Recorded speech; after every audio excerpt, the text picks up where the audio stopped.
Les vieux jeux de pouvoir, les vieilles méthodes, les vieilles façons de se battre. Ce qui est en jeu pour les élections, c'est du vieux. Et le problème ici, c'est que ce pays, l'Amérique, est tellement divisé en ce moment que peu importe qui gagne cette prochaine élection, que ce soit un démocrate ou un républicain, il y aura le potentiel pour des troubles civils, violents dans le pays. L'élection sera probablement très serrée parce que ce fossé entre la dualité entre les deux est presque si équilibré.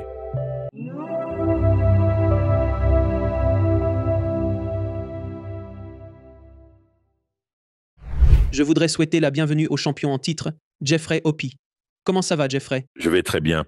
Content d'être de retour dans l'émission et en contact avec vous ici. Oui, mon ami, merci beaucoup d'être revenu. Ça fait un moment que toi et Adamis n'êtes pas venus sur le show.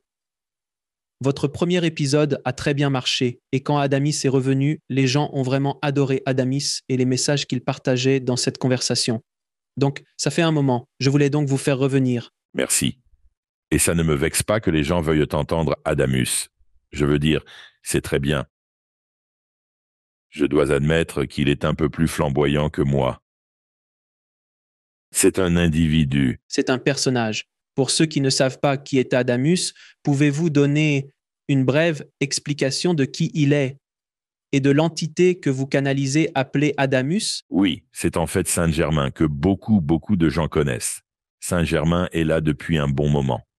Il a été canalisé par Guy Ballard, aussi connu sous le nom de Godfrey King, il y a genre 100 ans, ou quelque chose comme ça. Et j'avais eu une certaine connexion avec Saint. Au début, je canalisais Germain en même temps que Tobias. Tobias invitait des invités et faisait intervenir Saint-Germain de temps en temps. C'était très différent de canaliser Saint-Germain par rapport à Tobias. Puis Tobias est parti et a laissé la place à Saint-Germain. Et à ce moment-là, il a dit « Je vais me faire appeler Adamus ou Ottomus, d'abord Germain », pour différencier le travail qu'il avait fait dans le passé, comme avec les hymnes discours et d'autres matériaux. Beaucoup de gens dans le monde canalisent Saint-Germain et il voulait rendre cela très spécifique pour le travail qu'il faisait, en particulier avec le cercle cramoisi, pour ne pas le confondre avec tout le reste. Donc, il se fait appeler Adamus ou Adamus Saint-Germain. Et, en tant que personnage, il dit qu'il est en quelque sorte un composite de Saint-Germain, bien sûr, et du cercle cramoisi dans notre groupe, les gens se nomment Chambra. Donc, il est en quelque sorte un composite. Il est très provocateur, divertissant. Parfois, il énerve vraiment les gens parce que il dit les choses telles qu'elles sont. Et il s'est fait expulser de Sedona pour les mots qu'il a dû dire. Mais en dessous, il est incroyablement sage, brillant, et son travail, comme il le dit, est très spécifique. Ce n'est pas de jeter un large filet, mais de travailler avec les gens qui ont traversé leur éveil et sont maintenant en route vers la maîtrise ou la réalisation incarnée. C'est son objectif. Aucune des autres choses périphériques. Et c'est un chemin difficile, vraiment ardu, rempli de distractions, qu'il appelle Macchio, rempli de beaucoup de choses difficiles, beaucoup de lâcher-prise. Mais bon, c'est son rôle, et c'est pourquoi il se fait appeler Adamus Saint-Germain. Ou, si vous êtes en Europe, vous diriez Saint-Germain. Ça sonne bien. Il me fait des reproches sur la façon dont je prononce son nom en anglais. Adama Saint-Germain. Il a dit non, Thomas Saint-Germain. Je dois dire que ça sonne mieux en Europe. C'est vrai. Pouvez-vous expliquer aux gens quel est votre processus pour canaliser l'Adama? Quand je suis prêt, pas juste quand lui et moi bavardons, mais quand je suis prêt à faire un channeling, je peux le sentir. En général, environ 1 heure avant de commencer, il s'installe en quelque sorte, et je ressens son énergie, et je la décrirais comme une sorte de chaleur et une épaisseur, une belle épaisseur. comme une bonne soupe chaude qui arrive. Et je sais maintenant qu'il travaille avec moi avant le channeling, en préparant mon énergie. Puis, quand je suis enfin prêt à faire le channeling, ma femme Linda fait environ 1 ou 2 minutes de respiration, ce qui me permet de vraiment me connecter avec lui, et je peux le sentir. Il entre littéralement dans mon corps, et nous nous asseyons et discutons. C'est assez drôle parce que Linda fait la respiration, je me prépare, et parfois, il est juste comme « Hey, quel temps fait-il là-bas ?» Et je suis comme « C'est super. » Et là-haut, il me détend vraiment. Il plaisante un peu. Et c'est ce moment-là où il télécharge littéralement tout ce qui va être dans ce canal à l'avance. Donc mon travail en tant que canal est de le démêler, de le diriger. Avec lui, en moi à ce moment-là. Et ensuite de projeter une énergie. Une grande partie de ce que je fais ne concerne pas la voix ni mes mots, mais c'est une projection d'énergie. Donc c'est un peu le processus. Une fois que nous sommes lancés, en quelques minutes, nos engrenages s'emboîtent et c'est parti. Et puis je me vois presque comme debout derrière moi, en train de regarder, presque comme pas hors de mon corps, mais je regarde d'un autre point de vue. Et c'est incroyable de le voir travailler. Particulièrement. Il interagit beaucoup avec le public en tête à tête et c'est incroyable de voir ça. Et c'est, pour moi personnellement, quand il fait ça, mes yeux sont ouverts pendant les canalisations. Je ne vois pas comme d'habitude. C'est presque comme voir les vies passées des gens et leurs superpositions et leurs aspects. Donc, c'est comme si vous pointiez une dizaine de projecteurs de cinéma sur un écran en même temps, et je vois un peu tout ça. Ce que je dois faire, c'est vraiment absolument maintenir un sens de concentration parce qu'il est si facile d'être distrait par tout le reste qui se passe. Et Adamus est très insistant pour que je canalise correctement. J'utilise le bon timing, les bons gestes, tout, la bonne tonalité. Donc ce ne sont pas juste les mots qui sortent, mais il veut l'acte complet de conscience. Ça a l'air bien, ça a l'air bien. Eh bien, avant que nous ne fassions venir Adama, tu m'as envoyé ce petit livre, appelé Les 21 réalisations d'Achamra, juste ici. Et peux-tu expliquer aux gens un peu ce puissant petit livret? Parce que, en le lisant, j'étais juste comme waouh, ce sont vraiment des idées profondes, puissantes, que je sais viennent d'Adamus, si je ne me trompe pas. Pouvez-vous nous expliquer en détail comment cet élément a été créé? Bien sûr. C'était un devoir donné par Adamis. Il a dit « Ce que nous devions faire, c'était prendre les enseignements des 20 dernières années, y compris ceux de Tobias, et les distiller. » C'était une tâche un peu intimidante parce que notre bibliothèque est incroyablement vaste. Alors, comment prendre les principes principaux, les concepts de base? Et nous avons travaillé ensemble avec l'équipe. Tout le monde a soumis ses idées et ses réflexions, et nous avions une liste avec, je ne sais pas combien, des centaines de différents principes. Puis, nous avons réduit cela à environ 50. Et alors Adamus a dit « Oh non, c'est beaucoup trop. Vous devez apprendre à distiller. » Alors nous avons finalement réduit à 21. Ensuite, nous avons dû rédiger le texte ou le contenu, et nous avions ces sortes de longs textes, presque académiques, presque ésotériques. Et Adamus disait non, il faut que ce soit un langage simple, facile à lire, pour que n'importe qui puisse le prendre et avoir un déclic. Donc il a littéralement fallu environ 1 an pour l'écrire et le distiller. Et c'était le défi de passer par ce processus. J'ai beaucoup appris sur la distillation. Qu'est-ce que vous jetez que, vraiment, vous ne voulez pas? Je veux dire, tout est bon, mais il faut y aller et distiller. Et c'était un excellent processus à traverser. Je trouve que même dans ma propre vie, je dois distiller. D'accord, je n'ai plus besoin de ça. Je n'ai plus besoin de ça. Et juste aller à l'essentiel. Et J'étais très content de ce que nous avons obtenu. Nous avons fait un excellent travail, non seulement avec le texte, mais aussi avec les graphismes. Donc c'est le genre de choses que vous pourriez laisser sur un banc de parc ou dans un café et quelqu'un le ramasse et ce n'est pas vraiment difficile. J'ai ma copie ici. C'est juste un livret, mais chacun est si bien agencé et c'est tellement profond. Chacun, c'est presque comme le Tao Te Ching, en quelque sorte. Oui, c'est presque Des vérités simples, comme la conscience, doivent être là pour que quelque chose se produise. C'est assez simple. Et puis ici, il n'y a que, quoi, 4 phrases. Donc, vous n'avez pas besoin de réfléchir très longtemps et sérieusement. Tout est très simple. Celui qui a suscité le plus de réactions de la part des lecteurs, et cela ne fait que peu de temps que c'est sorti, mais c'est le numéro 13. La souffrance est pour les imbéciles et le clergé. j'adore celle-là énormément. C'était vraiment sympa. Oui, c'est celui qui fait lever les sourcils. Et c'est gratuit sur notre site Crimson Circle, sur YouTube. Nous en avons fait une belle vidéo avec de la musique et j'ai fait la narration.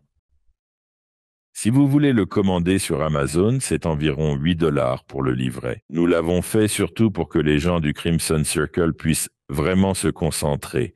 Et ensuite, si vous le donnez à quelqu'un qui ne comprend pas le travail, un membre de la famille ou un ami ou, vous savez, Seal, vous savez, c'est quoi ce truc que tu fais? C'est comme, voilà. Et c'est tellement simple et puissant et vraiment facile à. Fantastique, fantastique. Alors plongeons-nous dans ces réalisations et quelques autres questions que je pourrais avoir pour Adamus. Donc, quand vous êtes prêts, toi et Linda êtes prêts. J'aimerais qu'Adamus vienne. Quand vous êtes prêts, je ferai monter Linda pour faire quelques respirations. Je passerai à mon truc. Et je dois dire, nous allons mettre Linda devant la caméra, si ça va. Je deviens gêné quand je me mets en mode canal. Je tressaille et bouge un peu. Donc la caméra sera sur elle, mais je suis assis juste à côté. Alors Linda, viens et bienvenue. Chère Linda, bien sûr, tu connais Alex. Alex te connaît? Oui. D'accord. Respire un peu, et quand Adamas sera prêt, il va intervenir. D'accord, ça marche. Merci. D'accord. Alors avec ça, mettons-nous à l'aise et prenons cette respiration profonde et consciente. Ce souffle de vie. Laissez les énergies circuler en vous. Respirez, ouvrez-vous à tous les potentiels. Prenez cette bonne respiration profonde.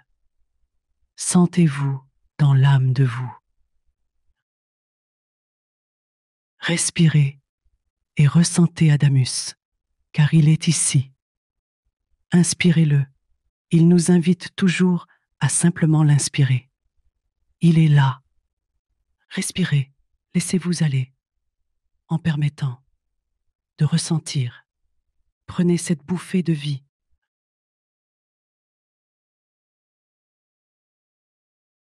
Respire pour toi.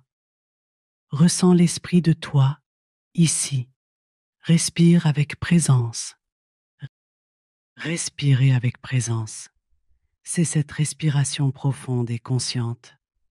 Seul, vous pouvez le ressentir. Vous pouvez l'être. Respirez et laissez-vous porter. Je suis cela. Je suis. Adamus du domaine souverain. Alors, ravi d'être de retour dans votre émission. Cher Alex, merci pour l'invitation de la part de Jeffrey et moi. Merci beaucoup d'être revenu, mon ami. Donc, je voulais. La première question que j'avais pour toi concerne ce livre qu'ils ont rassemblé de tes enseignements. Les 21 réalisations d'Achambra. Comment cela peut-il guider les individus dans leur parcours de l'éveil à l'illumination? Bonne question. Mais avant de commencer, si vous permettez quelques commentaires. Nous étions littéralement Et Jeffrey, je l'appelle Caldra, mais pour les spectateurs, Jeffrey, me vérifie les faits de ce que je vais dire. Mais tout est là. Tout est très réel et vrai. Donc, l'autre soir, au Club des Maîtres Ascensionnés, et cela existe vraiment. Parce que chaque être ascensionné est passé par la Terre. Donc, ils ont ce point commun. Il n'y a pas de non-être terrestre ici. Pour ascensionner, il faut littéralement passer par la Terre. Et nous avons un club parce que nous pouvons partager nos histoires, nous pouvons partager des blagues et nous pouvons partager ce que c'était durant nos nombreuses vies sur Terre. Et ce n'est pas comme si nous y étions tout le temps, mais nous aimons nous retrouver et il semble que nous nous retrouvons plus souvent maintenant qu'avant, environ 12 000 d'entre nous en ce moment, à cause des choses étant si intenses sur la planète en ce moment. Donc, nous observons plus attentivement. Mais je dois dire, nous parlions de votre émission l'autre jour au Club des Maîtres Ascensionnés, donc vous avez l'honneur d'être le sujet de discussion. La raison pour laquelle cela est venu sur le tapis était que, encore, il n'y a jamais eu de moment sur la planète comme celui que nous vivons actuellement. Rien ne se compare en termes de vitesse à laquelle les choses avancent, du niveau de conscience qui arrive sur la planète et des changements qui se produisent. Je sais que certains de vos auditeurs peuvent penser que les choses vont un peu trop lentement, mais elles vont très vite en ce moment. Il faut des programmes comme le vôtre, qui, comme vous le découvrez, sont maintenant diffusés dans le monde entier, mais il faut des programmes comme le vôtre, des communications comme ce que vous proposez pour aider à maintenir l'équilibre. L'équilibre est très délicat en ce moment sur la planète en termes de direction. Cela pourrait aller vers une toute nouvelle ère pour la planète et littéralement une nouvelle espèce humaine qui ne serait pas nécessairement entièrement biologique. Donc, il faut la fondation de conscience de ce que vous faites. Vous invitez des invités à l'émission. Vous êtes un communicateur. Vous laissez cette lumière se répandre à tous. Vous ne prenez aucune théologie ou une quelconque influence politique. Vous ouvrez les portes et c'est vraiment ce que fait un travailleur de la conscience. Donc, quand je leur ai dit que j'espérais être bientôt sur votre émission et que ce n'était pas seulement Caldra, nous avons eu une excellente discussion sur ce type de travail et son importance. La seule chose que je veux vous dire personnellement, c'est juste avec les énergies avec lesquelles vous travaillez. C'est bien plus que simplement être assis à votre bureau et discuter avec quelqu'un. Vous êtes en plein milieu d'un vortex énergétique si important que vous devez prendre soin de vous comme vous le découvrez et quand vous ne le faites pas, vous frappez le mur, mais réalisez simplement que vous êtes un conduit pour la conscience et laissez-la entrer, puis la libérer. Donc avec cela, la question était. La question était, tout d'abord, merci beaucoup pour ces aimables paroles, et je l'apprécie. Comment les 21 ? Et veuillez excuser ma prononciation. Pas de problème. La réalisation Shambra guide les individus dans leur parcours de l'éveil à l'illumination. Le voyage de l'éveil à l'illumination est semé de toutes sortes de dangers. Des nids de poules sur la route, des barrières, des illusions, des mirages, à peu près tout ce que vous pouvez imaginer. C'est l'une des choses les plus difficiles qu'un humain puisse faire, parce que vous passez littéralement d'un niveau de conscience, d'un niveau de vie, à un tout autre. Nous pourrions en parler pendant des heures, mais vous faites une énorme transition. C'est comme conduire une vieille voiture sur l'autoroute, à grande vitesse, et réparer la voiture, ou en fait la rajeunir en un véhicule tout neuf, disons. Passer d'une motorisation essence à une motorisation électrique tout neuf en direct pendant que vous conduisez. Et c'est ce que c'est, entrer dans cela, surtout en cette période où vous êtes. Le livre est conçu pour être très simple. Des ismes. Nous les avons initialement appelés des principes, car cela peut devenir très complexe. Entrez dans votre réalisation tout d'abord est généralement abordé avec un point de vue humain. Quand vous êtes à ce point de départ, juste après l'éveil, et qu'il y a l'illusion ou la déception que vous allez marcher sur l'eau, que vous allez manifester de l'or dans votre main et les choses humaines, que vous allez devenir un super-humain, vous découvrez rapidement que vous ne l'êtes pas. Il n'existe pas de super-humain et vous ne le voudriez jamais. Il est impossible de perfectionner l'état humain, ce qui est une bonne chose, car vous êtes bien plus qu'un humain. Nous utilisons l'ancienne et très vraie analogie de la chenille. Et la chenille est maintenant en train d'entrer dans son éveil, dans sa réalisation. Mais la chenille pense qu'elle va juste devenir d'un vert plus éclatant, avoir plus de pattes et être un peu plus rapide et plus intelligente que les autres chenilles. Soudain, elle est dans un cocon, elle est piégée et elle se transforme en bouillie et elle pense qu'elle est non seulement en train de mourir, mais qu'elle va vraiment cesser d'exister. Et c'est dans cet abandon, dans le cocon, dans ce lâcher-prise, qu'elle émerge en papillon et s'envole. Donc c'est à peu près la même chose. C'est très difficile. Je pense que l'énoncé le plus important et ici est que vous ne pouvez pas étudier pour atteindre la réalisation.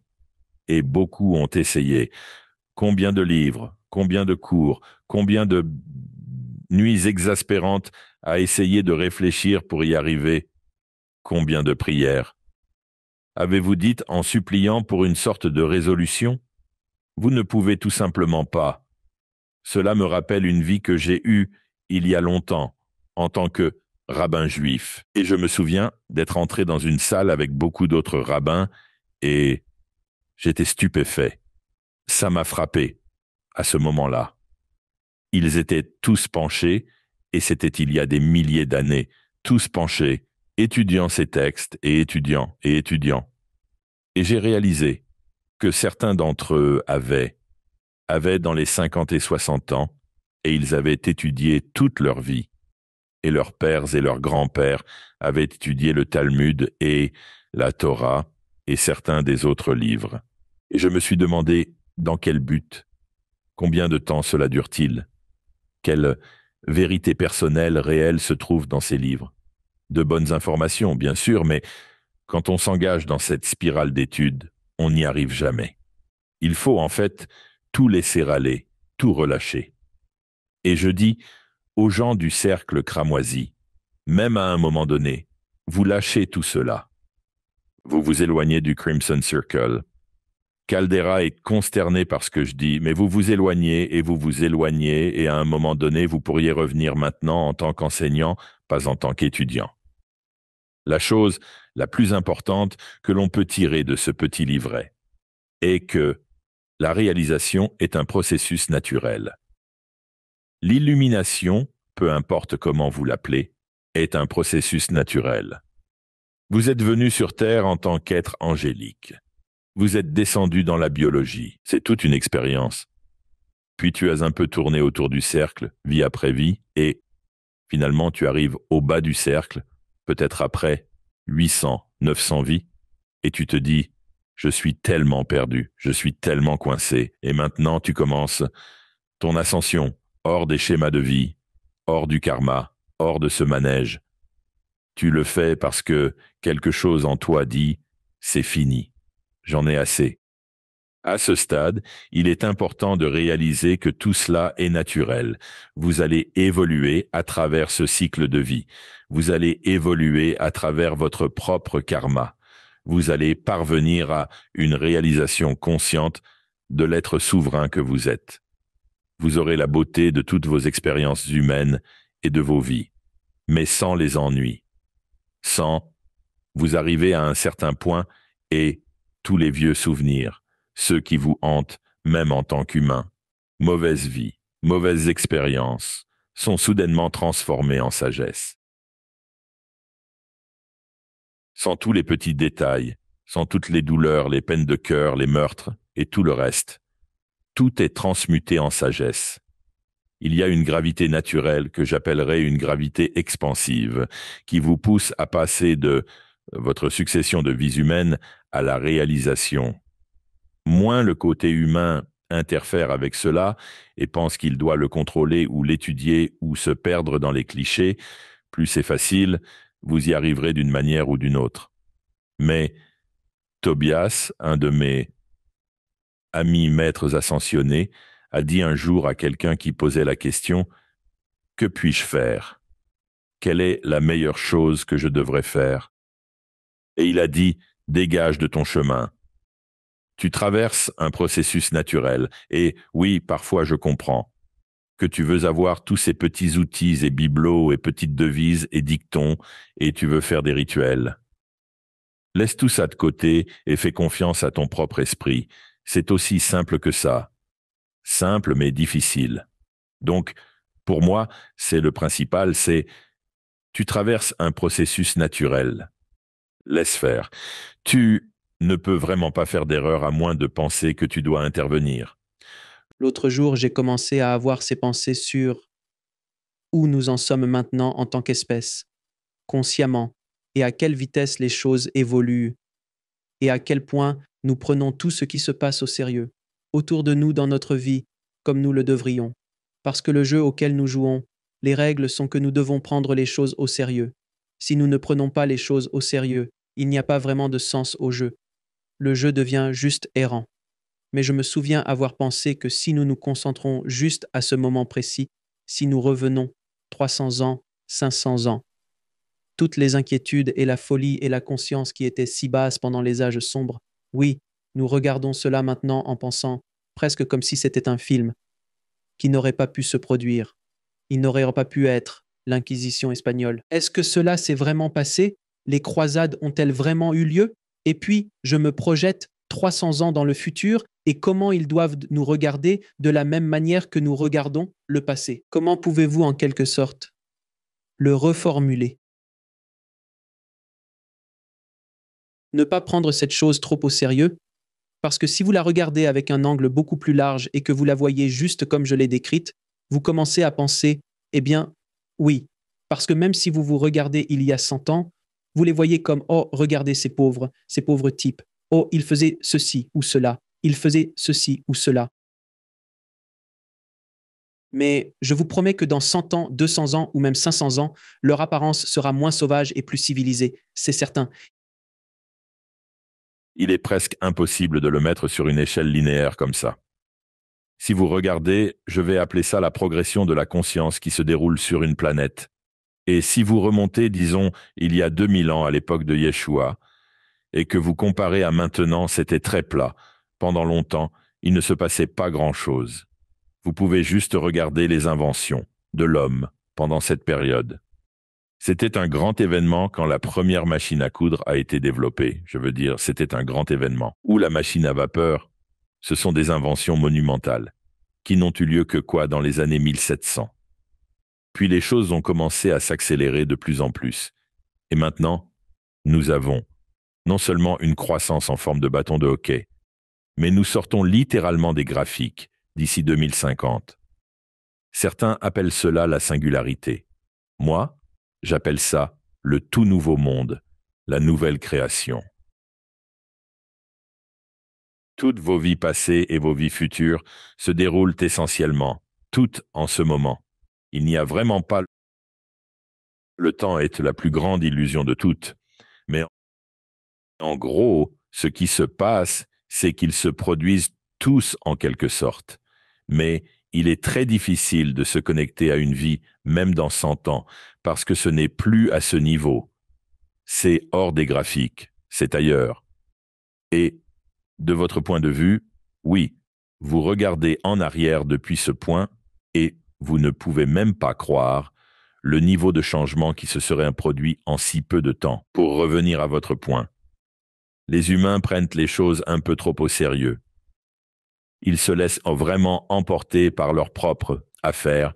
Ils portent parfois des sous-vêtements vraiment serrés.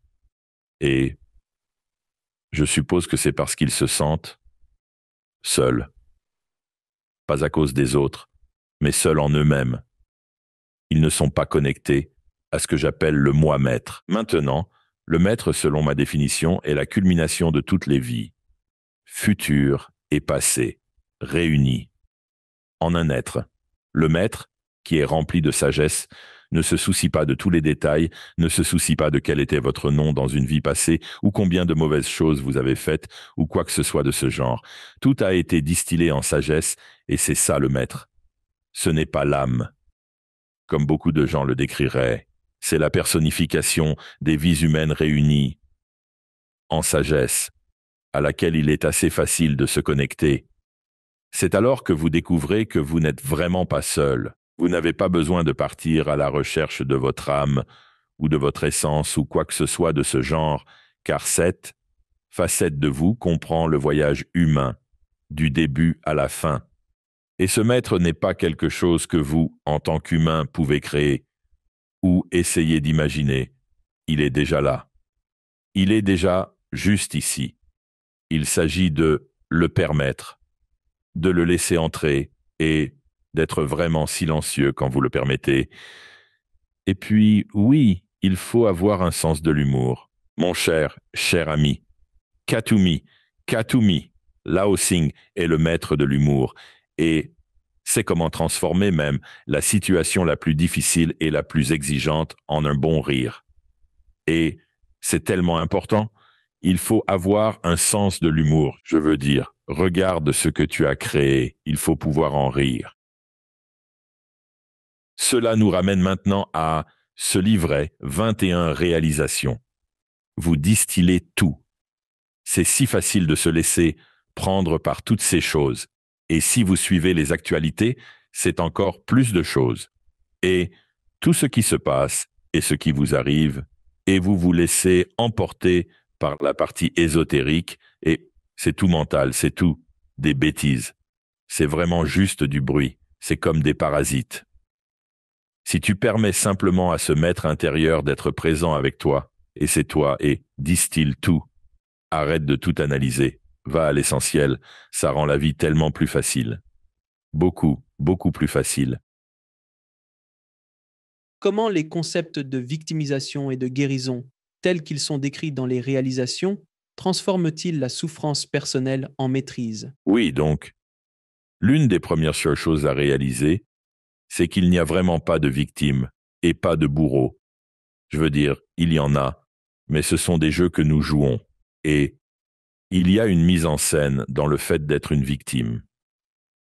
Et une partie de cette mise en scène est le concept de la souffrance sur la planète. Je suis absolument opposé à la souffrance. C'est une chose inutile que les humains ont adoptée en cours de route et les églises et d'autres l'ont renforcée. Il n'y a pas besoin de souffrir. Mais c'est tellement ancré dans la conscience humaine. Je dois souffrir pour atteindre la réalisation de Dieu. Ce n'est tout simplement pas vrai. La souffrance, certains croient, apporte plus de profondeur aux leçons, ce que je ne crois pas. Ressentez simplement les énergies un instant. Êtes-vous mieux à atteindre la sagesse par la souffrance ou par l'humour? Je choisirais l'humour. La souffrance apparaît dans les vies, comme la dégradation du corps humain. Cela ne devrait pas être ainsi. Quand vous êtes prêt à quitter la planète, vous devriez pouvoir simplement partir. La souffrance apparaît dans les guerres sur la planète, les finances, il y a l'abondance dans l'équité, et il est vraiment triste de voir que beaucoup pensent encore que la souffrance est inévitable. Pourtant, ce n'est pas le cas. La souffrance ne conduit pas forcément à plus de sagesse. Elle ne vous assure pas une place spéciale dans un club ou quelque chose du genre. Mon but ultime est de mettre fin à la souffrance humaine. Il n'y a pas besoin. Mettez fin à l'illusion que vous devez souffrir. Ce n'est tout simplement pas nécessaire. J'espère que cette génération, pas spécifiquement vos âges, mais cette génération de personnes sur Terre, réalisera qu'ils peuvent aider à mettre fin à la souffrance simplement en étant des humains conscients sur la planète, en rayonnant leur lumière. Et peut-être que nous pourrons surmonter toute cette question de la souffrance. C'est inutile. Oui, parce que vous pouvez choisir d'apprendre des leçons sans souffrir, sans aucun doute. Mais beaucoup croient qu'il faut cela, qu'ils doivent s'infliger une sorte de douleur à eux-mêmes ou aux autres. Et je veux aborder votre point à un autre niveau. L'autre chose est, la question revient toujours, pourquoi ces choses arrivent-elles dans ma vie? Pourquoi des choses mauvaises arrivent-elles? Et généralement, les gens pensent qu'elles leur sont infligées de l'extérieur. La réalité est que si des choses se passent dans votre vie, qu'elles soient physiques, émotionnelles ou autres, c'est parce que vous en apprenez encore quelque chose, vous en tirez encore quelque chose. La première fois que j'ai dit ça, j'ai failli être hué hors de la scène. Les gens veulent croire que ce sont des influences extérieures qui rendent leur vie misérable. Non, c'est parce que vous en tirez encore quelque chose. S'il y a un problème d'abondance, ce qui est courant chez ceux qui suivent un chemin spirituel, vous en tirez encore quelque chose. Et examinez-le. Qu'est-ce que vous en recevez et êtes-vous prêt à y renoncer? Souvent, le problème d'abondance est lié à l'ancienne croyance selon laquelle, pour être spirituel, il faut être fauché. Cela n'est tout simplement pas vrai. C'est quelque chose que l'Église a commencé. Et ce n'est tout simplement pas vrai. Mais pourtant, il s'y accroche. Il pense que cela doit continuer et ce n'est pas le cas. Donc, c'est prendre la responsabilité personnelle. S'il y a quelque chose dans votre vie, peu importe ce que c'est, et que cela persiste, c'est parce que vous en tirez encore quelque chose. Et quand j'ai ri quand tu as dit ça, parce que je trouve ironique que l'Église dirait ça, parce que l'Église est l'une des organisations les plus riches de la planète. Absolument. Et ils ont le droit de l'être. Je n'ai aucun problème avec ça. Mais alors, cela devrait impliquer tout le monde. Et à l'époque de la croissance de l'Église, d'ailleurs, l'Église originale n'était même pas sous le nom de l'Église à ce moment-là, mais c'était les gnostiques qui sont venus après l'époque de Yeshua. Ils avaient une grande compréhension de ce que j'appelle la voie qui est transmise depuis certaines époques atlantes, la véritable nature spirituelle. Mais bien sûr, les humains l'ont corrompu et l'ont utilisé pour le pouvoir, pour la manipulation. Et oui, ils ont inventé ces lignes sur le fait que vous ne pouvez pas aller au paradis si vous avez de l'argent. L'argent va vous corrompre. L'argent est merveilleux. L'argent, simple énergie. Comment votre énergie peut vous corrompre? Et cela m'amène à ma prochaine question sur l'énergie. Comment le principe selon lequel l'énergie nous sert constamment influence-t-il nos interactions et nos décisions? Oui, donc l'énergie. Toute l'énergie que tu as, Alex, t'appartient, elle n'appartient à personne d'autre, elle n'est pas mélangée avec celle de quelqu'un d'autre. Et c'est, encore une fois, un sujet un peu controversé, mais je soutiens que c'est ton énergie. Tu ne vas pas dans un champ d'énergie unifié pour essayer d'obtenir ta petite part, essayer d'obtenir tes morceaux d'énergie. Donc c'est la tienne. C'est inhérent à l'énergie est un dérivé de la conscience. La conscience est pure. Ce n'est rien d'autre que de la conscience. Elle ne contient pas d'énergie, elle ne vieillit pas. L'hymne n'est même pas conscient des autres hymnes, des autres êtres. Donc, cette conscience est toujours là. C'est toujours la conscience. Elle a essentiellement créé quelque chose appelé énergie. Et l'énergie est tout à vous. L'énergie se transforme finalement en lumière lorsqu'elle est activée par les désirs, les aspirations, les besoins de l'humain. Sur Terre, et elle est toujours à vous. L'énergie ne s'opposera jamais à vous. L'énergie ne travaillera jamais contre vous. Elle n'essaiera jamais de vous donner des leçons. C'est simplement de l'énergie. Si vous croyez que vous êtes un humain sans valeur, votre énergie s'en fiche. Elle vous soutiendra dans cela et elle créera le paysage de réalité où vous êtes un humain sans valeur. Et elle ira dans ce sens. Elle n'essaiera pas de le changer. Elle n'essaiera pas de le détourner. Si vous croyez en votre propre amour et en votre propre bonté, votre énergie changera soudainement et vous servira de cette manière. C'est donc ce flux constant. Mais c'est basé sur, vraiment, ce que vous voulez, ce que vous choisissez, pas ce que vous pensez. L'énergie ne répond pas très bien à la pensée, mais à votre cœur. Une fois que vous réalisez cela, et que vous n'en avez plus peur, car c'est l'un des grands obstacles, les gens ont peur, c'est mon énergie. Et si j'en fais quelque chose de mal? Et si je fais exploser la planète? Et si je devenais une sorte de débauché hédoniste, Alors ils l'évitent en fait et prétendent que ce n'est pas à eux, et puis ils continuent leur routine quotidienne, en essayant juste d'obtenir assez d'énergie. Une fois que vous réalisez que c'est à vous et que c'est en abondance, vous ne manquerez jamais. C'est un peu intimidant, un peu effrayant en fait, mais soudain vous réalisez, je suis le Créateur. Cette énergie est là pour me servir. Faisons-le, et la vie change, littéralement change. Eh bien, il est plus facile de confier son pouvoir à autrui que d'assumer sa propre responsabilité à son égard. Absolument. Et c'est plus facile. Et c'est paresseux, c'est vraiment paresseux. Et en plus, c'est méprisable. Mais pourtant, ça arrive tous les jours. Et chaque jour, je suis conscient des gens qui se plaignent. Pourquoi est-ce que je n'obtiens pas plus? Pourquoi est-ce que je ne peux pas changer et influencer ma propre vie? Et ils attendent que leur guide spirituel le fasse pour eux. Ils attendent un commandement galactique. C'est tout un tas de macho. Macho signifie des conneries spirituelles. C'est tout du macho. Tout est ici. Je ne suis pas seulement à Caldra, mais tout est déjà en vous. Yeshua a essayé de le dire maintes et maintes fois. Mais pourtant, les gens, les humains, pensent qu'ils doivent chercher à l'extérieur d'eux-mêmes. Et c'est un jeu. C'est un jeu et c'est un jeu épuisant. Et j'espère que beaucoup d'entre vous, spectateurs, en ont assez. Maintenant, pour changer cela. Et abandonner ces vieilles choses.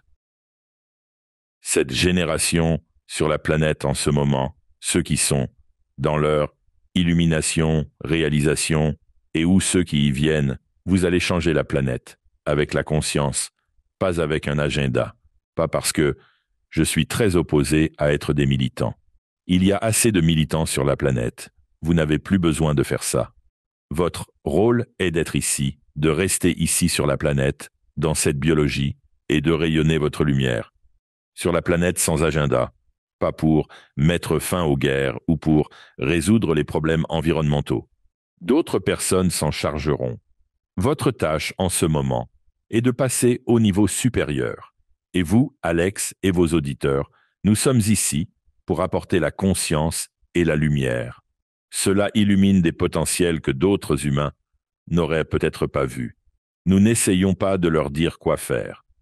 Nous disons voici une vue plus large de tous vos potentiels maintenant. Que voulez-vous en faire maintenant? Comment les enseignements de ces anciens maîtres comme vous, dans les réalisations, se rapportent-ils aux défis mondiaux actuels auxquels nous sommes confrontés? Les défis mondiaux sont sans précédent. Inutile de le dire. Et je pense que le plus grand facteur en ce moment, avec tout ce qui se passe, c'est de rester ici, sur la planète. Numéro 1, après avoir atteint votre réalisation, il y a un très fort désir de partir. Vous arrivez enfin au point où vous avez tout intégré en vous-même. Vous avez laissé partir toute la culpabilité et la honte. C'est incroyable, comme les gens aiment leur culpabilité et leur honte. Mais vous finissez par laisser tout cela derrière vous. Vous êtes en gros, complet. Vous avez terminé vos cycles de vie. Il est très tentant de vouloir partir. Parce que, pourquoi rester? Pourquoi rester dans cette réalité très dense, parfois très difficile, polluée, énergétiquement polluée? Donc la première chose est de bien regarder. Pourquoi veux-tu rester? Ce n'est pas pour sauver la planète. Tu ne peux vraiment pas, mais c'est pour ajouter ta lumière à la planète. Une énorme différence. Si tu choisis de rester, il s'agit d'être très clair avec toi-même. Si tu restes, fais un contrat avec toi-même ou peu importe. Si tu restes, tu vas le faire dans l'abondance, dans la joie, dans l'amour, et spécifiquement l'amour 2.0, dont je viens juste de parler. Dans l'amour et dans la facilité. Pas de souffrance. Ça n'a aucun sens de rester ici si tu ne vas pas être abondant. Et tu vas être un mauvais modèle pour les autres, d'ailleurs. Et l'abondance arrive, vraiment. Donc il s'agit de rester ici, en ce moment. La conscience des êtres qui restent sur la planète, ce ne sont pas ceux qui battent des tambours et font de grands discours et sollicitent des adeptes. Ils le font très discrètement. Ils ont tendance à mener des vies relativement calmes et Ils rayonnent simplement en allant au café, en s'asseyant sur un banc de parc, en profitant de leur journée. Cette lumière qu'ils apportent maintenant offre un niveau supérieur de potentiel pour l'humanité. Parce qu'en ce moment, vous êtes à un point culminant. L'ancien. Être biologique est en train de passer de mode. Je ne dis pas que je suis d'accord ou pas d'accord avec une biologie plus robotique ou des implants ou de l'IA ou quoi que ce soit de ce genre. Je ne prends pas position d'une manière ou d'une autre, mais cela arrive. Vous avez récemment eu un événement épique sur la planète qui est inconnu de la plupart. Votre premier, implant neural, votre premier. Puce informatique dans l'esprit. La plupart des gens ont pensé, eh bien c'est mignon, c'est sympa, c'est énorme, car ce n'est que le début. Il y a d'autres choses qui se passent sur la planète en ce moment, fondamentalement une évolution vers la nouvelle espèce humaine. À quoi cela ressemblera? Si tout va être électronique, je ne sais pas si ce sera. Une combinaison de biologique et d'augmenté. Cela n'a vraiment pas d'importance à ce stade. Et je sais que certains de vos spectateurs vont être très contrariés par cela. Ils pensent que vous devez être un être biologique. Mais je rappelle à chacun d'entre vous que vous êtes des êtres de conscience. Ce vaisseau biologique où vous êtes, c'est étranger. Vous y êtes incarné, mais ce n'est pas vraiment vous, pas plus qu'un être robotique ne le serait. La question est, l'incarnation de la conscience, que ce soit dans cette biologie, que ce soit dans l'intelligence artificielle ou dans votre corps de lumière, qui n'est pas physique pour la plupart, mais c'est à propos de l'incarnation de la conscience sur la planète en ce moment. C'est énorme, c'est le problème. Et ne pas se laisser piéger en pensant que vous devez être un être biologique. Vous n'avez pas besoin de naître. Vous êtes tombé dans le piège des incarnations et de la naissance biologique, mais vous n'en avez vraiment pas besoin. Vous pouvez littéralement incarner votre conscience dans un arbre, peut-être pour un jour ou un an ou peu importe, puis passer à autre chose. Il s'agit maintenant de comprendre ce qu'est la conscience et le fait que la conscience ne provient pas de la matière. La conscience peut créer de la matière. Et je pourrais continuer encore et encore. Calder me dit de vous laisser. Passez à la question suivante. Très intéressant. Comment l'énergie à notre service pourrait remodeler notre compréhension des systèmes économiques et de l'argent à l'avenir? Il y a une croyance répandue en ce moment selon laquelle il y a une quantité limitée d'énergie, de ressources ou d'argent, peu importe, et que nous allons tous nous battre pour cela. Une quantité limitée de terre, une quantité limitée d'air et de tout, une quantité limitée de soleil. C'est tout simplement faux. Peut-être pour l'observateur, peut-être pour vos yeux, vous regardez et dites « Eh bien, mais il n'y a que tant de choses dans le monde, tant de récoltes. Rien de tout cela n'est vrai à moins que vous ne le croyiez. Vous êtes autosuffisant en ce qui concerne votre propre abondance, que ce soit l'argent, que ce soit à la nourriture, que ce soit les opportunités. Tout est là, et je vous implore de commencer à puiser dedans. Abandonnez cette vieille croyance que il y a une quantité limitée sur la planète et que vous devez tous vous battre pour cela. C'est l'une des raisons des guerres. Si tout le monde réalisait qu'il est énergétiquement indépendant, il n'y aurait pas de guerre, pas de vampirisation énergétique des autres, manipulation, asservissement. Le temps joue contre eux. Pourquoi en auriez-vous besoin si vous êtes totalement indépendant énergétiquement? C'est un changement radical pour répondre à votre question, parfaitement agréable, mais il va falloir un certain temps avant d'y arriver. Il y a des gens qui croient encore que nous buvons tous au même puits et qu'il faut se battre pour avoir sa part équitable. Il y a des gens qui parlent de ces champs unifiés que nous devons tous partager ensemble. Simplement faux, tout simplement faux. La souveraineté, c'est la réalisation que tout est à l'intérieur et les humains ont été programmés à l'opposé. Vous pouvez transcender cette programmation par l'utilisation de la gravité inversée. Vous avez des forces gravitationnelles qui attirent tout, y compris les pensées. pas seulement la matière, y compris les pensées. Il y a le côté inverse de cela. Vaux, physicien quantique, l'appelle matière noire. Ce n'est pas sombre et ce n'est pas de la matière, mais je l'appelle un rothéon, ce qui signifie que vous utilisez maintenant la nature expansive de la gravité pour ouvrir et réaliser certaines de ces choses. Quelles perspectives les réalisations offrent-elles pour l'avenir de la guerre et la résolution des conflits sur notre planète? Je vais faire une déclaration que Caldra n'aimera pas et certains de vos spectateurs n'aimeront pas, mais les humains sont investis dans leur guerre.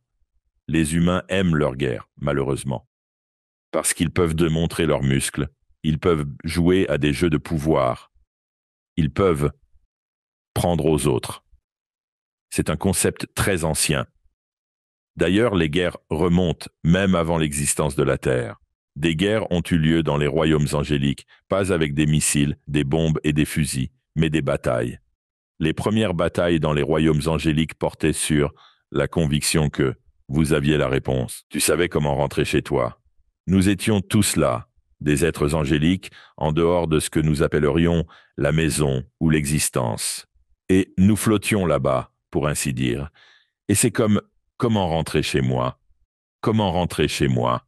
Et c'est comme si je te rencontrais. Et c'est comme je parie qu'il sait. Alors je vais te prendre avec moi. Je vais saisir ton énergie, même si je ne peux vraiment pas. Et je vais t'utiliser pour rentrer chez moi. Cela a causé les premières batailles angéliques. Elles ont duré très très longtemps, presque au point de faire s'effondrer toute la réalité, toute l'énergie, ralentie au point où une sorte de résolution devait être trouvée. Et c'est là que la planète Terre a été créée. Créons cette petite planète. Nous descendrons là-bas. Certains des êtres angéliques, des familles angéliques, iront là-bas et feront semblant de se perdre en essayant de découvrir la réponse à la question. Quelle est la relation entre la conscience et l'énergie, en fin de compte? Et comment pouvons-nous tous réaliser que nous sommes des êtres énergétiques? Quand cela se produira, les guerres disparaîtront d'elles-mêmes. Il n'y a pas besoin de se battre. Il n'y a pas besoin de penser que quelqu'un d'autre a la réponse. Il est temps que les humains commencent à chercher en eux-mêmes. Y a-t-il des signes ou des événements spécifiques auxquels nous devrions être attentifs en 2024 ou dans un avenir proche pour la croissance spirituelle de l'espèce? Il y en a beaucoup, beaucoup. Et la question est de savoir par où commencer. Je vais mentionner une chose qui me préoccupe beaucoup, et cela se passe aux États-Unis, et c'est lié à l'année électorale dans laquelle vous êtes maintenant. Si vous vivez ici, et peut-être, beaucoup de vos spectateurs sont en dehors des États-Unis, mais vous avez des dynamiques très anciennes et des candidats très vieux qui se présentent en ce moment. En d'autres termes, regardez l'énergie derrière cela. C'est très vieux. Ancien jeu de pouvoir, ancienne façon de faire les choses, ancienne façon de se battre. Donc en jeu pour les élections, c'est ancien. Et ce qui inquiète ici, c'est que ce pays, l'Amérique, est tellement divisé en ce moment que peu importe qui gagne cette prochaine élection, que ce soit un démocrate ou un républicain, il y aura le potentiel pour des troubles civils, violents dans le pays. L'élection sera probablement très serrée parce que ce fossé entre, la dualité entre les deux, est presque si équilibrée. Disons qu'un parti gagne, mais de justesse. Et cela va faire paraître la dernière élection comme un jeu d'enfant. Il y aura des incendies, de la destruction, de la violence dans les villes. Il y aura une perturbation des schémas de distribution à travers les États-Unis. Et cela aura des répercussions considérables. Ce ne sera pas seulement à propos des États-Unis, cela s'appliquera à d'autres pays. J'ai de très graves inquiétudes quant à ce qui va se passer le jour des élections ici aux États-Unis. Disons, par exemple, si Donald Trump est le candidat républicain et qu'il gagne, il est presque certain que des villes vont brûler cette nuit-là. Ce n'est pas seulement à cause des élections, c'est à cause de très vieilles énergies refoulées. Des énergies très, très anciennes qui sont là depuis longtemps et elles vont éclater. Et c'est pourquoi je dis qu'en ce moment, il est temps d'apporter votre lumière à la planète. Ne choisissez pas républicain ou démocrate. Si vous le faites, vous ne faites vraiment pas le travail d'être un porteur de conscience sur la planète en ce moment. Vous prenez parti. Il n'y a pas de parti, mais il s'agit d'apporter de la lumière pour que les humains puissent trouver une autre manière de gérer la crise potentielle. Au lieu de brûler les villes, trouvez des moyens de construire du neuf. J'ai dit il y a quelque temps à un groupe de Shambram, tout sur cette planète devient nouveau. Comme je l'ai dit vers 2014 ou 15, tout devient nouveau. La technologie, vos systèmes financiers, vos façons de cultiver la nourriture, vos façons de vous rapporter à votre propre corps. Tout change radicalement en ce moment. Et cela provoque beaucoup de perturbations et crée beaucoup de chaos. Et beaucoup de gens vont se sentir très insécurisés et très vulnérables en ce moment. Donc, c'est probablement ma plus grande préoccupation en ce moment.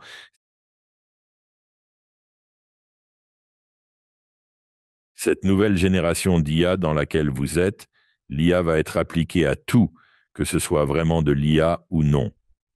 Les gens utilisent, remplaçant l'ancienne phrase « nouveau et amélioré ». Maintenant, avec l'IA, c'est partout. L'IA est incroyable. Elle a le potentiel de apporter à cette planète dans sa véritable gloire, dans un endroit qui est unique dans toute la création, dans la planète de l'amour, la planète de la compassion et la planète des créateurs. Alors, ce qui se passe en ce moment est de formidable, mais si l'IA est mal utilisée, nous savons tous ce qui pourrait arriver. Nous sommes dans l'apocalypse. Jusqu'ici, la mauvaise version n'a pas eu lieu, mais elle pourrait arriver facilement. Eh bien, ce serait l'équivalent de donner aux gens du Moyen Âge ou même à l'époque de Yeshua une mitrailleuse, bonne analogie, ou une bombe nucléaire, ou les concepts de ce genre de pouvoir auxquels ils n'étaient pas prêts à faire face de quelque manière que ce soit. Alors que maintenant, l'IA est notre mitrailleuse, si vous voulez, et peut être utilisée. Nous sommes à cette frontière où cela pourrait aller dans un sens ou dans l'autre. J'ai tendance à croire ce que vous dites, que cela penchera vers le bien. Et comme tout outil, il peut être utilisé pour le bien ou le mal. Un marteau peut tuer ou construire. Tout est relatif, mais je vois où nous allons avec ça. Je ne pense pas que les gens devraient avoir peur. Je ne sais pas si tu es d'accord avec ça ou non. Ils devraient être conscients, pas effrayés. Et ils devraient être conscients de la direction que cela pourrait prendre. Il y a maintenant assez de conscience sur la planète.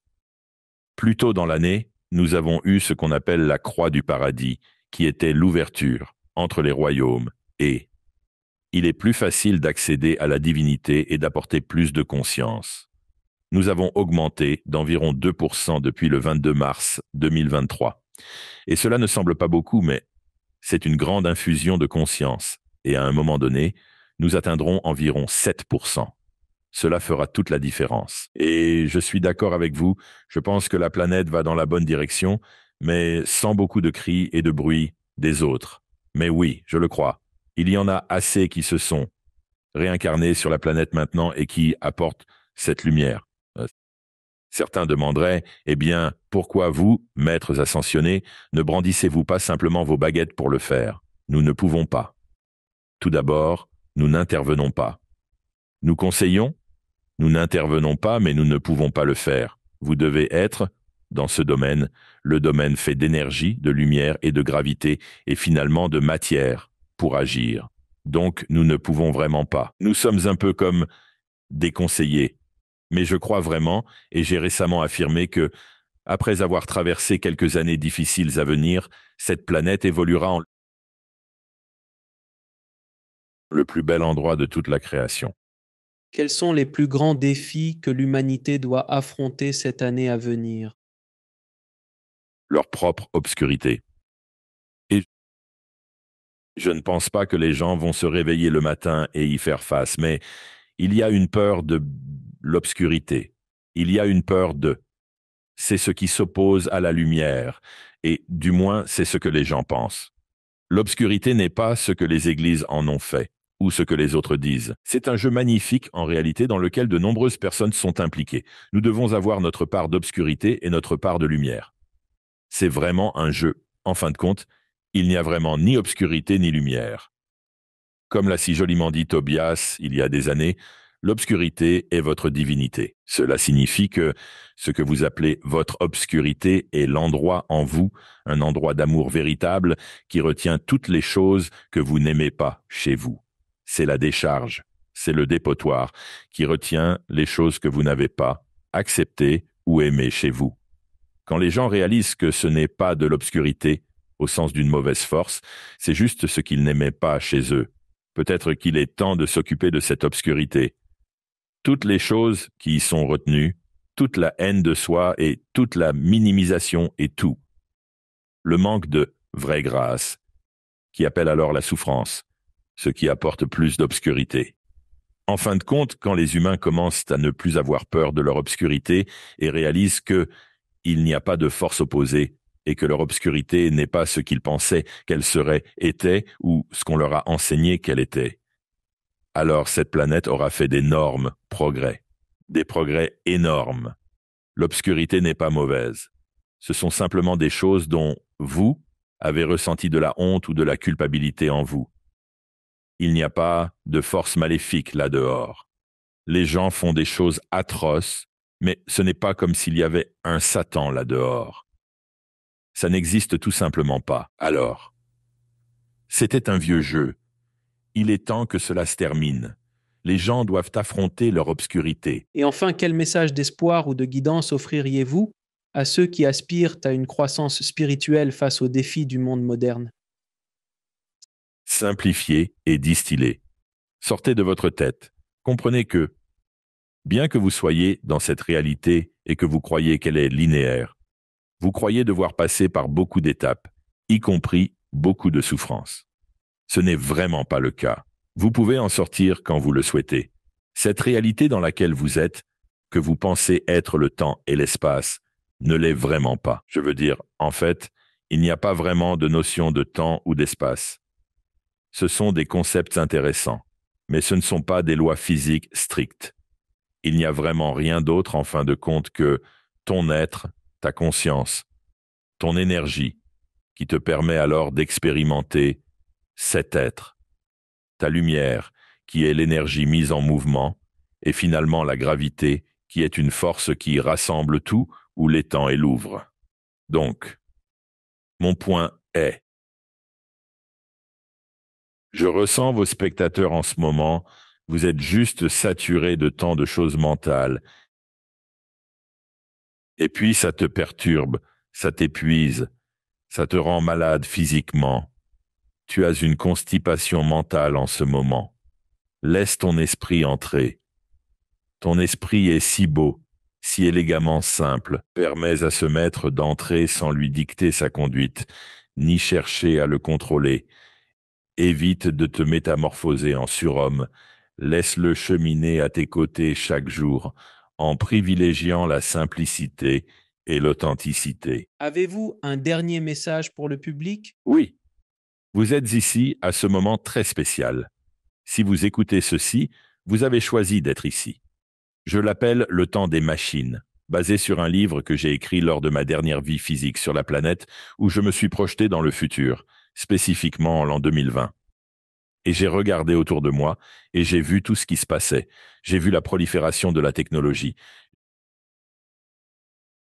J'ai vu un monde divisé. J'ai vu la beauté de la nature, mais aussi l'abus de la nature. Et j'ai écrit ce livre intitulé « Le temps des machines ». Vous avez choisi d'être ici, ce n'est pas par accident, et vous avez choisi d'être ici pour apporter quelque chose, qui serait finalement la conscience. Ne vous laissez pas distraire. Ne pense pas que tu dois te battre pour quoi que ce soit en ce moment, même en toi-même. Tu es ici pour apporter la conscience, et en même temps, pour beaucoup d'entre vous, ce sera votre dernière vie sur cette planète. Profitez-en à fond. Faites les choses que vous avez toujours voulu faire. Arrêtez de retenir la joie. Soyez une expression de cela. J'entends déjà tout le bavardage mental, mais comment je fais? Et je n'ai pas d'argent, et je n'ai pas été éduqué, ou quelles que soient les excuses. Taisez-vous et laissez-le se produire, et ça arrivera. C'est aussi simple que ça. Thomas, merci beaucoup d'être revenu dans l'émission et pour ta sagesse et tes connaissances, ainsi que pour tout ce que toi et ton groupe essayez de faire pour éveiller la planète. En effet, toujours un plaisir. Et une fois de plus, pour le travail que vous faites, que vous êtes un magnifique canal pour qu'un maître ascensionné comme moi puisse passer.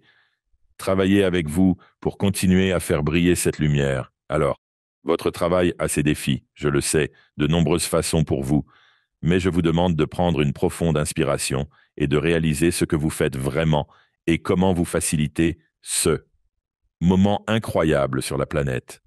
Alors, avec cela, nous demanderons à chère Linda de faire juste une très courte expiration et nous verrons si Jeffrey est là pour revenir. Merci. Namasté. Et avec cela, s'il vous plaît, prenez une fois de plus une bonne et profonde respiration. Ressentez tout le potentiel qui est en vous. Prenez cette bonne et profonde respiration. Ressentez la différence que vous pouvez faire en faisant briller votre lumière, votre conscience. Prenez cette bonne et profonde respiration. Tant de choses qu'Adamas a partagées avec nous. Waouh! Respirez cela. Ne réfléchissez pas, ressentez-le simplement. Laissez-vous porter. Respirez et permettez-vous. Ressens tout ce que tu es. Tout est là. Respire et accepte. Ressens-le. Sois-le. Prends cette profonde respiration. Le je suis, que je suis, j'existe, tu es là. Respire. Ça. Merci à Adamus pour avoir tant partagé. Merci. Je suis de retour. Jeffrey, peu importe. Je pense que je suis de retour. Comment vous sentez-vous, monsieur? Bien. Je me sens toujours super quand je fais une séance. J'ai eu des situations où j'avais un terrible décalage horaire et je devais me présenter devant un large public à l'autre bout du monde. Et je ne savais pas comment j'allais tenir la journée. Mais dès que je commence à canaliser, c'est comme je ressens l'énergie, je ressens l'amour. J'adore vraiment ça. De temps en temps, quand Adamus parle, je me dis « Oh, ne va pas là, s'il te plaît, ne dis pas ça. » Mais il m'a prouvé que j'avais tort presque à chaque fois. Il dira quelque chose de très provocateur et, finalement, c'est vrai. Alors, qu'as-tu pensé de ces propos lors de cette discussion que vous avez eue? Il voulait dire beaucoup plus. Il voulait parler sans fin. Et c'est comme « Non, nous avons nos limites ici. » Mais il aime la planète et il sait qu'en fin de compte, nous allons dans la bonne direction. Il est préoccupé par les bosses et les contusions en cours de route, surtout au cours des 10 prochaines années environ. Et il nous encourage constamment à rester en équilibre, ne pas surréagir. Nous sommes vraiment ici en ce moment pour apporter de la conscience. Et il l'a dit lors d'un rassemblement récent. Il a dit « Nous allons évoluer à travers tout cela et cette planète va devenir ce que vous avez toujours imaginé, un lieu de véritable amour et d'abondance et de joie. » Mais en ce moment, nous faisons face à d'anciennes forces qui essaient de s'accrocher aux anciennes formes de pouvoir en particulier. Et il a dit « Ça ne peut plus durer. Tout ce pouvoir et tous ces jeux doivent disparaître. » Eh bien, pouvez-vous dire à tout le monde où ils peuvent en savoir plus sur vous et le travail incroyable que vous faites dans le monde? Bien sûr. Merci. crimsoncircle.com, www.crimsonliketocolarcrcl.com. Et nous avons une bibliothèque très fournie. Presque tout dans cette bibliothèque est gratuit. Nous avons d'autres ateliers et cours très intenses que nous proposons. Beaucoup de produits gratuits. C'est un site énorme. Vous pouvez y trouver beaucoup de choses. Alors, allez y jeter un œil. Et surtout, je vous encourage à consulter les 21 réalisations Shambhala, parce que d'abord, c'est gratuit. Et c'est tellement concis, c'est tellement distillé. Si vous ne faites rien d'autre, Consultez juste ça. Merci encore beaucoup d'être venu à l'émission, mon ami. J'apprécie tout ce que toi, Adamus et ton groupe faites pour éclairer et éveiller la planète. Je t'apprécie, mon ami. J'apprécie toujours d'être sur le plateau et tu fais un excellent travail pour faciliter les énergies. Merci de regarder. Cliquez sur une des vidéos ci-dessous pour poursuivre votre voyage et n'oubliez pas de vous abonner.